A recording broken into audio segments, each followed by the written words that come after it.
Hello दोस्तों, ladies and gentleman, नमस्कार, सत श्री अकाल, आदाब। मैं हूं आपका दोस्त एंड आपका होस्ट जसपाल ढिल्लों और आज मैं हाजिर हूं फोटोशॉप हिंदी ट्यूटोरियल्स का एपिसोड नंबर 54 लेके। दोस्तों, मेरा थोड़ा सा आज गला खराब है और जुकाम भी है, तो अगर मेरी आवाज में बीच बीच में कहीं छींकने की आवाज आ जाए तो प्लीज माफ कर दीजिएगा।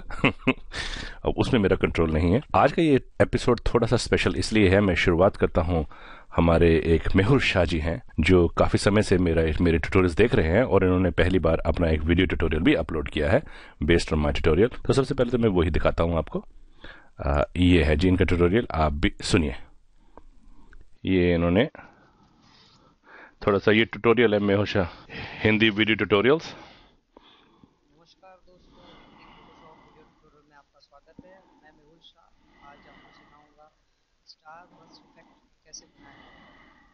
तो जो तारों की चमक होती है, जो किरणें होती है, उस तरह का कोई इफेक्ट बनाना हो तो कैसे बनाया जा सकता है। थोड़ा सा आगे करें। साइज लीजिए 1024 बाय 768 कर दीजिए। अगर जस्ट आप क्लिक करेंगे तो मैं आपको जल्दी जल्दी में ट्यूटोरियल दिखा रहा हूँ। पहले से की हुई है, तो आप देख लीजिए। और जितना भी आपको और ये है फॉलो टू वैक्यूम मोड, तो हमें ये चाहिए। तो ब्लॉग चलिए, ये था हमारे मेहुल शाह जी का ट्यूटोरियल। मेहुल शाह जी, बहुत बहुत बधाई हो आपको कि आपने अपना पहला वीडियो ट्यूटोरियल अपलोड किया है और आपने मुझे भेजा और अब आप इसके बारे में कुछ जानना भी चाहते हैं। तो दो तीन बातें मैं आपको बताना चाहूँगा, क्योंकि आप यूट्यूब की वर्ल्ड वाइड मीडिया की दुनिया में स्टेप रख रहे हैं, कदम रखने जा रहे हैं। पहली बात, अब मुझे देख के ये लगा कि अगर आप मेरा ट्यूटोरियल एपिसोड नंबर 12 देखें तो ये उसकी कॉपी एंड पेस्ट है। मुझे एतराज कोई नहीं है। आप मेरे सारे ट्यूटोरियल से कॉपी एंड पेस्ट कर दीजिए, मुझे कोई एतराज नहीं, मुझे खुशी होगी। लेकिन ये जिस दुनिया में आप कदम रखने जा रहे हैं, यहाँ पे दुनिया बहुत अनफॉरगिविंग है, माफ बिल्कुल नहीं करती। तो आप ध्यान रखिएगा कि मुझे ऐसा लगता है ट्यूटोरियल देख के कि आपने सिवाय मेरी आवाज निकाल के अपनी आवाज डालने के अलावा आपने कुछ भी अपना नहीं किया। सेटिंग्स सारी वही हैं। आप अपनी जरूर क्रिएटिविटी लेके आइए, वरना लोग बोर हो जाएंगे देख के, क्योंकि एक बार उन्होंने मेरा ट्यूटोरियल देख लिया होगा, ऐसे ही उन्होंने शायद 10 और ट्यूटोरियल्स देखे होंगे। एक अलग से 11वां ट्यूटोरियल आ जाए और उसमें कुछ खास ना हो तो लोगों का इंटरेस्ट नहीं बनता, लोग बोर हो जाएंगे, क्योंकि किसी के पास इतना टाइम नहीं है कि वही चीज बार बार रिपीट देखी जाए। और फिर अगर आपको मेरे बोलने का अंदाज पसंद है तो अगर आपने दोबारा देखना भी है तो भी आप कोशिश करोगे कि आप जसपाल ढिल्लों का ही ट्यूटोरियल देखें। मेहुल शाह को अगर कामयाब होना है, मेहुल शाह को अगर पॉपुलर होना है, तो उसके लिए मेहुल शाह को अपनी थोड़ी क्रिएटिविटी भी लानी पड़ेगी। एक तो ये। दूसरी बात, जो मैं आपको अनफॉरगिवनेस की बात कर रहा था, जब भी आप कोई वेब पे कोई चीज अपलोड करते हैं, फोटो खास करके, तो ये ध्यान रखिए कि फोटो आपकी अपनी हो। अगर किसी और की फोटो आपने अपलोड कर दी और उस बंदे ने सिर्फ यूट्यूब को ये कंप्लेंट करनी है कि ये मेरी ओरिजिनल फोटो है, ये मैंने उस टाइम पे वहां पे खींची थी और ये उसकी कॉपी है और ये बंदे ने मेरी इजाजत के बिना, ये कॉपीराइट इन्फ्रिंजमेंट है, तो यूट्यूब फिर आपको हमेशा के लिए बैन कर देगा। आप ये ध्यान रखिएगा, जैसे आपने मेरा ट्यूटोरियल कॉपी किया सपोजिटली, एग्जांपल के तौर पर, मैं ये नहीं सजेस्ट कर रहा हूं कि आप आगे से ऐसा करें, लेकिन अगर आप कर रहे हैं तो ये बोलिए कि you were inspired by a tutorial bye Jaspal Dhillon. इतना बोलेंगे तो जसपाल ढिल्लन को प्रॉब्लम नहीं होगी या जिसकी फोटो है उसको प्रॉब्लम नहीं होगी। हाँ, लेकिन अगर कुछ फोटोज हैं, खासकर लड़कियों की फोटो जो होती हैं, उसमें आपको बहुत ध्यान से ट्रेड करने की जरूरत है। जैसे मैंने पहले कहा कि आपको इसमें थोड़ा सा क्रिएटिव होना पड़ेगा। By the way, wish you all the very best.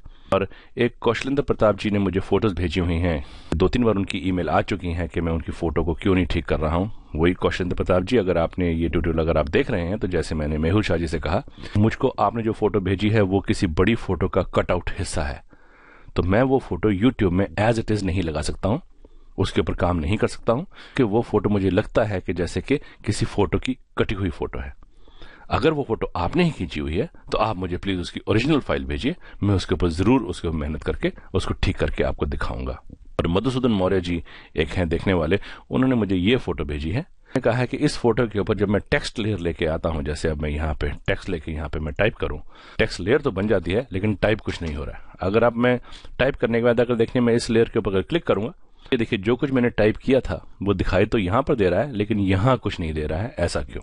तो सब बड़ी हैरानी वाली बात है, ऐसा क्यों हो रहा है? तो अभी देखते हैं। कैनवस साइज में आके देखिए, ये करीबन 4 लाख इंच लंबी फोटो बनी है।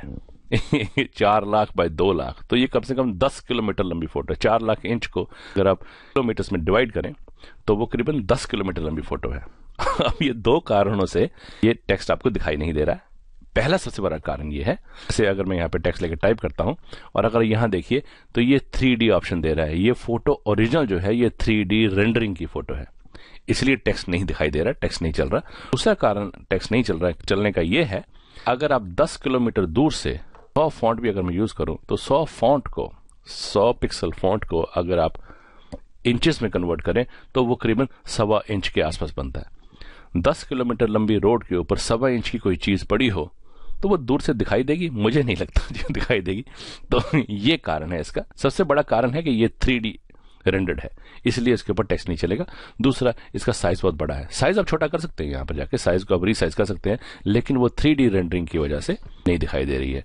अगर आपको टेक्स्ट ना दिखाई दे या कोई आप इफेक्ट लगा रहे हैं फोटोशॉप को, उसमें आप आपत्ति नहीं नजर आ रही, लेकिन अब जब आप इफेक्ट अप्लाई करते हैं तो उसका असर नहीं दिखाई दे रहा, तो आप जरूर इन 2 चीजों का ध्यान रखिएगा कि डायमेंशंस कितनी है। साहिल जैन जी हमारे, उनको कहीं से एक्सट्रैक्शंस के बारे में कोई एक सॉफ्टवेयर मिला है। वो कहते हैं कि उन्होंने मुझे जो सैंपल भेजा था उसमें काफ़ी अच्छी एक्सट्रैक्शन हुई थी। लेकिन साहिल जैन जी, मैंने आपको ईमेल भेजी थी, मैं दोबारा से आपको इस ट्यूटोरियल में समझाने की कोशिश कर रहा हूँ। वो ये है कि जब भी कोई सॉफ्टवेयर कंपनी अपना जो सॉफ्टवेयर बना के प्रमोट करती है तो वो मुश्किल फोटोओं को एक्सट्रैक्ट नहीं करते, वो सबसे आसान वाली फोटोज को एक्सट्रैक्ट करते हैं। और फिर दूसरी बात ये होती है कि वो जो फोटोज होती हैं वो 2 अलग फोटो सैंडविच करके पहले एक बनाई जाती है, फिर उसको एक्सट्रैक्ट किया जाता है। उसमें होता क्या है, जो बैकग्राउंड है वो कम रेजोल्यूशन का होता है, फोटो हाई रेजोल्यूशन की होती है, और अगर उसको हम एक्सट्रैक्ट करें तो बड़ी आसानी से 100% एक्सट्रैक्शन होके आ जाती है बाहर। देखने में दैट्स अ वाव इफेक्ट कि भाई वाह, ये सॉफ्टवेयर बड़ा जानदार है। लेकिन जब आप उसी सॉफ्टवेयर को रियल लाइफ में अप्लाई करते हैं तो वो उतना इफेक्टिव नहीं होता। लेकिन फिर भी आपकी बात को मानते हुए कोई ऐसा सॉफ्टवेयर जरूर डिजाइन हुआ होगा। आप एक काम कीजिए, मुझे उस सॉफ्टवेयर का लिंक भेज दीजिए जहां से मैं उस सॉफ्टवेयर को डाउनलोड करके उसके ऊपर ट्राई करके देखता हूं। Then I will be able to comment कि क्या ऐसा कुछ इफेक्ट फोटोशॉप में हो सकता है। तो एक हमारे देखने वाले हैं हीना हसीब जी, इन्होंने मुझे बोला है कि इनका बहुत अच्छा सवाल है। इन्होंने मुझे ये कहा है कि इनकी जो फोटोज अभी खींचते हैं तो कुछ फोटोज ओवर एक्सपोज्ड हो जाती हैं। अब इन्होंने जो मुझे सैंपल भेजा, इन्होंने कहा था ये मसला इस फोटो को ठीक करने का नहीं है, मसला इस वजह को ठीक करना है कि ये फोटोज ओवर एक्सपोज्ड क्यों होती हैं। तो हिना जी, इसके लिए सबसे बढ़िया तरीका, आसान तरीका ये होगा कि आप मुझे अपना फोन नंबर छोड़ें, क्योंकि इसके कई सारे कारण हो सकते हैं ओवर एक्सपोजर के। आपकी आईएसओ की सेटिंग्स हिली हो सकती हैं, आपके मोड, कौन से मोड में आप फोटो खींच रहे हैं, कैमरा कौन सा है, इसकी सेटिंग्स क्या हैं, और जहां पे आप फोटोज खींचते हैं उनके आगे पीछे कितना रिफ्लेक्टिव आइटम है। जैसे जो फोटो मुझे आपने भेजी थी उसके पीछे बड़ी रिफ्लेक्टिव सी सफेद और लाल किस्म की बैकग्राउंड थी, वो भी एक असर डालती है। तो अक्सर ये थे हमारे कुछ आज के सवाल जवाब, और चलते हैं आज के ट्यूटोरियल के ऊपर। ये ट्यूटोरियल मुझको काफी दिनों से काफी लोगों की डिमांड आ रही है कि धुआं कैसे बनाया जाता है। तो ये एक फोटो है, मैंने ये फोटो डाउनलोड की है। देखिए शाह साहब, मेहुल शाह साहब, ध्यान रखिए, ये देखिए फोटो मेरी खींची नहीं है, ये नीचे इसका है, ये buiforever.com, मैंने उनकी वेबसाइट से जाके ये फोटो डाउनलोड की है, तो ये क्रेडिट उन्हीं को ही जाता है। आप भी ऐसा ही करेंगे जब आप वीडियो ट्यूटोरियल्स बनाएंगे। तो सबसे पहले तो इस लेयर को 0 कर दीजिए ताकि हम इसको एडिट कर सकें। Ctrl+A करके, Ctrl+T करके इसको आप ट्रांसफॉर्मेशन लेके आइए, और अब इसको ऐसे कर दीजिए। अब हम क्या करेंगे, अब आप मैजिक वॉन्ड टूल लीजिए यहाँ से, और ये जो खाली एरियाज हैं यहाँ पे क्लिक कीजिए, और साथ में ये मेरे मैजिक वॉन्ड के नीचे आप प्लस साइन इसलिए देख रहे हैं कि ये सेकंड ऑप्शन जो कि ऐड टू सिलेक्शन होता है मैंने सिलेक्ट किया हुआ है। तो ये भी सिलेक्ट कीजिए, इस हिस्से को भी और इस हिस्से को भी आप सिलेक्शन में कन्वर्ट कीजिए। तो आप यहाँ से ब्रश टूल लीजिए, अगर आप ऑल्ट बटन दबाएंगे तो ये कलर सैम्पलर टूल आएगा, आप यहाँ से ये कलर सैम्पलर पिक कर लीजिए, ये कलर है। अब इसको आप ऑल्ट एंड बैक स्पेस कर दें तो उसी कलर से ये भर जाएगा, तकरीबन भर गया। मैं इसकी सफाई के ऊपर ज्यादा ध्यान नहीं दूंगा। अब आप फिर भी चाहें तो, जैसे ब्रश तो हमारा उसी कलर का है, आप इसको हम वैसे ही रहने देते हैं। नई लेयर बनाइए, ये कलर रेड हो जाएगा। इसको लेके ब्रश टूल लीजिए, 40 साइज ब्रश ठीक है, यहाँ पे ऐसे एक बार इसको ये रंग कर दीजिए, लाल सा रंग है। इसके ऊपर जाइए, इसका मोड बदल के स्क्रीन कर दीजिए, और थोड़ी सी ओपेसिटी कम करके 60 के आसपास। तो ये अब लगता है जैसे सिगार जल रहा है, लाइव है, बुझा हुआ नहीं है। अब आप एक नई लेयर बनाइए, रेक्टेंगुलर टूल लीजिए, यहाँ पे ऐसा रेक्टेंगुलर बना लीजिए। हमको यहाँ पे स्वॉचेस की जरूरत पड़ेगी, तो मैं पहले स्वॉचेस लेके आता हूँ। ये 50% ग्रे का स्वॉच है। अब अपने ये हमारा फोरग्राउंड कलर 50% ग्रे हो गया। अब इसको हम ऑल्ट और बैक स्पेस 50% ग्रे से भर देंगे। अभी इसको डीसेलेक्ट मत कीजिएगा कि अभी हमने इसमें कुछ फिल्टर्स लगाने हैं। तो सबसे पहले तो हम इसको जाएंगे फिल्टर, रेंडर और फाइबर्स। ये देखिए फाइबर्स का ये व्यू सामने आ गया। अब आपको कितनी वेरिएंस चाहिए ये आप यहाँ से बढ़ा के देख लीजिएगा कि जितना भी आपको चाहिए। ये आई बॉल आपको खुद करना पड़ेगा। हाँ, सब कुछ यहाँ पे करीबन करीबन ठीक है। इसको ओके कर दीजिए।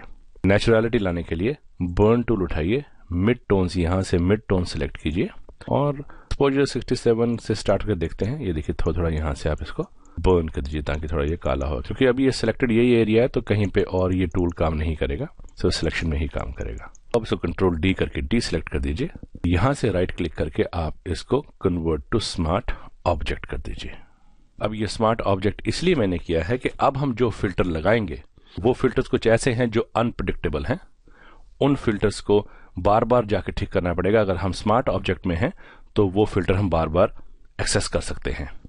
तो जी अब सबसे पहले तो हम जाके इसको गॉसियन ब्लर करिए, filter, filter, blur, Gaussian blur. अब ये 2.1 का रेडियस पिक्सल ठीक है, थोड़ा सा ही ब्लर चाहिए, इसको आप ओके कर दीजिए। ये देखिए अलग से फिल्टर, स्मार्ट फिल्टर लग गया है। जो हम फिल्टर लगाएंगे वो सबसे तंग करने वाला फिल्टर है, बड़ा घटिया सा फिल्टर है जी वो फिल्टर, मतलब उस डिस्टॉर्ट पे आइए और अब हम जाएंगे जी वेव के ऊपर। अब वेव दीजिए। अब ये देखिए, इसलिए मैं इसको बोला था तंग करने वाला फिल्टर है कि ये जरा सा यहाँ पे दिखा रहा है वेव। कितना जनरेटर चाहिए आपको, कितनी वेव चाहिए, ये देखिए ये थोड़ा सा ये हमको ना खुद ही एक्सपेरिमेंट करके मैं इसको 4 के आसपास लगा के देखता हूँ और बाकी चीजों को ना छेड़े। अभी तो ही फायदेमंद है। ओके कर दीजिए। ये देखिए कुछ ऐसा सा हमारा ये बन गया है। अब हमने क्या करना है, अब चाहे तो ये देखिए ये ठीक नहीं है। अब हम अगर हमारे पास ये स्मार्ट फिल्टर कन्वर्ट ना किया होता तो फिर ये हमको पहले अंडू करना पड़ता, फिर से रीडू करना पड़ता। हम उसके लिए अब क्या करेंगे, अब हम कंट्रोल टी दबा के पहले ट्रांसफॉर्मेशन लेके आते हैं। अब कंट्रोल टी दबाने से क्या होगा, क्योंकि ये स्मार्ट फिल्टर है तो ये आपको एक वार्निंग देगा कि आपके कहने पर मैं ट्रांसफॉर्मेशन लेके आऊंगा लेकिन ये टेम्परेरी है। ऐसे थोड़ा सा इसको कम कीजिए। देखिए इसने फिल्टर डिसेबल कर दिया है, लेकिन जब मैं इसको कमिट करूंगा इस चेंज को, फिल्टर अपने आप रीअप्लाई हो जाएगा। राइट क्लिक कीजिए, वार्प लेके आइए और अब वार्प को अब चाहे तो यहाँ से ऐसे, साइड से ऐसे, इसको थोड़ा सा ऊपर खींच दीजिए। तो कुछ ऐसे करके अब जैसे एंटर करेंगे, अब देखिए वही फिल्टर दोबारा लग गया कि अब हमारे पास ये वेव का फिल्टर, अगर मैं इसको डबल क्लिक करूंगा देखिए वही वेव फिल्टर हमारे पास वही सेटिंग से दोबारा आ गया। अब चाहे तो यहाँ पे इसके चेंजेस कर सकते हैं, मुझे कुछ कुछ ठीक लगता है। अब मैं मूव टूल लेके इसको मैं थोड़ा सा यहाँ पे कहीं पे सेट कर दूं ऐसे। अब इसके ऊपर जो कैपेसिटी है, इसकी कैपेसिटी को मैं थोड़ा सा कम कर दूं ऐसे। ये देखिए जी, ये ऐसे ही स्मोक का इफेक्ट बन गया। अब किसी ने मुझे वो फोटो भेजी थी कि वो स्मोक में एक लड़का और लड़की की फोटो की आउटलाइन बन रही थी। वो भी प्रोसेस यही है, लेकिन आपको पहले वो लड़की और लड़के की फोटो का पहले जाके उसका स्केच बनाना पड़ेगा, पाथ बनाना पड़ेगा। पाथ के ऊपर आपको ये फिल्टर ऐसे लगाने पड़ेंगे, तब जाके वो ये इफेक्ट आएगा। वो मैं आपके ऊपर छोड़ता हूं। तो ये था मेरा आज का ट्यूटोरियल। जाने से पहले हमेशा की तरह अगर आपको मेरे ट्यूटोरियल्स पसंद आते हैं तो प्लीज इनको जरूर दोस्तों के साथ भी बांटिए और सब्सक्राइब भी कीजिए। सब्सक्राइब करने का आपको ये फायदा है कि जब भी मैं कोई नया ट्यूटोरियल अपलोड करूंगा आपको उसकी नोटिफिकेशन आ जाएगी। और अगर आपके जहन में फोटोशॉप से कनेक्टेड कुछ सवालात हैं, आप प्लीज मुझे जरूर ईमेल कीजिए। मैं जैसे मुझसे बन पड़ेगा मैं उनके बारे में जवाब देने की कोशिश करूंगा। ऐसे ये हीना जी का सवाल था, ये बहुत अच्छा सवाल था कि इनको यही एक फोटो फिक्स नहीं करनी, इस वजह को फिक्स करना था, इस इशू को फिक्स करना था। तो ऐसे सवालात मुझे आप लेके आइए, मुझे बहुत खुशी होती है। तो until we meet next in the next tutorial, god bless, नमस्कार, हैव फन।